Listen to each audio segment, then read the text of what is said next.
यह भूतिया वाकया एक ऐसी प्रेत आत्मा की सच्ची कहानी है जो लोगों को भ्रम में डालकर अपनी ओर बुलाती है और फिर उन्हें पानी में खींचकर मार डालती है। यह बात तब की है जब मैं अपने गांव में रहता था। अब मैं जॉब करता हूँ, इसलिए अब मैं शहर में रहता हूँ। तो बात कुछ ऐसी है कि मैं अपने गांव में जिस स्कूल में पढ़ता था उसके पास ही एक बावड़ी थी, और जो लोग बावड़ी के बारे में नहीं जानते उन्हें बता दूं कि यह पानी का एक स्रोत होता है। यह बावड़ी बहुत पुरानी है और इसमें का जो पानी है उसका इस्तेमाल कोई नहीं करता है।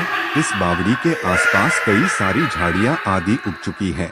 इस बावड़ी के चारों ओर सीढ़ियां है और उन पर काई जमी हुई है। इस बावड़ी के आसपास कोई नहीं जाता और जाना तो दूर कोई इस बावड़ी वाले रास्ते का इस्तेमाल भी नहीं करता है। ऐसा भी नहीं है कि कोई बिल्कुल भी इस्तेमाल नहीं करता। कुछ लोग जाते हैं इस रास्ते से, पर केवल दिन में, और वो भी केवल 2 या 3 लोगों के समूह में। कहते हैं कि इस बावड़ी के अंदर एक ऐसा भ्रमजाल है जो लोगों को अपने वश में कर लेता है और उन्हें इस बावड़ी के पानी के अंदर डूबा देता है। और इतना ही नहीं, मरने के बाद उस व्यक्ति की लाश तक नहीं मिलती है। कुछ दूसरे लोगों का मानना है कि इस बावड़ी में एक खजाना छिपा हुआ है और जो कोई भी उसे लेने जाता है वह रहस्यमय तरीकों से गायब हो जाता है। ऐसा हमारे यहाँ के लोग कहते हैं। पर मेरे साथ एक ऐसा खौफनाक वाकया पेश आया जो इन दोनों बातों का खंडन करता है। एक दिन मैं शाम को घर के लिए सामान खरीदकर वापस घर लौट रहा था, तो मैंने सोचा कि उस बावड़ी वाले रास्ते से निकलता हूँ, क्योंकि वो एक छोटा रास्ता था। तो मैं उस रास्ते से जाने लगा। उस समय शाम हो चुकी थी और केवल थोड़ा थोड़ा उजाला था। मैं अब उस बावड़ी के किनारे से निकल रहा था कि तभी मैंने देखा कि एक आदमी उस बावड़ी की एक सीढ़ी पर खड़ा बावड़ी के पानी की ओर देख रहा था। मैं भी चलते चलते उसे ही देख रहा था कि तभी वो मेरी ओर देखने लगा और हंसने लगा। मैं यह देखकर चौंक गया कि यह आदमी उस जगह क्या कर रहा है।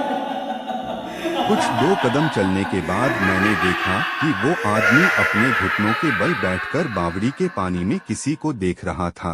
तभी बावड़ी के अंदर कुछ हलचल हुई और बावड़ी से एक भयानक सा दिखने वाला आदमी, जिसके शरीर पर मांस तक नहीं था, केवल हड्डियां थी, उस आदमी को खींचकर पानी के अंदर ले गया। यह देखकर मैं काफी डर गया और 1 सेकंड के लिए मैंने उस आदमी को बचाने के बारे में भी सोचा, पर दूसरे ही सेकंड में उस जगह से तेजी से भाग गया। मुझे उस आदमी के डूबने से ज्यादा इस बात से डर लग रहा था कि वो खूंखार आदमी कौन था जो उस बावड़ी के पानी से निकलकर उस आदमी को अंदर खींच ले गया था। जब मैं घर पहुंचा तो मैंने सभी को उस घटना के बारे में बताया। उन्होंने सबसे पहले तो मुझे खूब डांटा और कहा कि किसने तुझे उस रास्ते से आने को कहा था। अरे वो एक प्रेत है और वो लोगों को भ्रम में डालता है और बावड़ी के अंदर आने के बाद उनको अंदर पानी में ले जाता है और फिर उस आदमी का कभी पता नहीं चलता। आज तो तू उस रास्ते से आ गया, पर आज के बाद भूलकर भी उस रास्ते पर मत चले जाना। उस समय मुझे समझ आया कि वो सब उस प्रेत का धोखा था। अगर मैं उस आदमी को बचाने चला जाता तो फिर वो मुझे अंदर खींच लेता। शायद वो आदमी भी लोगों को शिकार बनाने के लिए उस प्रेत का रचा जाल था।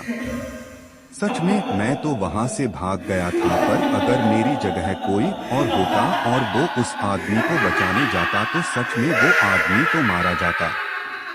मेरा तो आपको सुझाव है कि कभी भी किसी खाली पड़ी बावड़ी या वीरान पड़े कुएं की ओर नहीं जाना चाहिए, क्योंकि हमें नहीं पता कि वहां कौन सी मुसीबत हमारा इंतजार कर रही होती है।